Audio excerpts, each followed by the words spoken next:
Në një kohë të gjatë, ekspertët kanë vënë në pikpyetje pretendimet e presidentit Donald Trump se ai është në një gjendje krejtësisht të shëndetshme në disa raste, ju vun re kyçe të këmbëve dhe fytyra si dhe mavijosje të errta në duar, të cilat sipas ekspertëve i interpretojnë si një tregues i mundshëm i trajtimit të shpeshta intravenoze.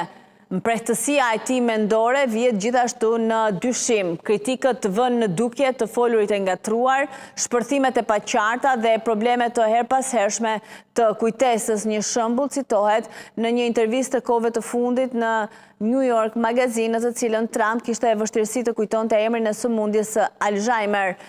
Kjo mungesë ka tërhequr vëmendjen veçanërisht sepse është një sëmundje karakterizuar nga humbja progresive e kujtesës dhe Trump gjithashtu ka një histori familjare të sëmundjes. Duke folur për të atin, Fred Trump, presidenti nuk mund të kujtonte emrin e sëmundjes nga e cila vuante. Ai kishte një problem rreth moshës 86-87 vjeç, filloi të kishte, si e quani, mendoi ai në video pas së cilës sekretarja e shtypit e shtëpisë së bardhë, Caroline Levitt, i erdhi në ndihmë.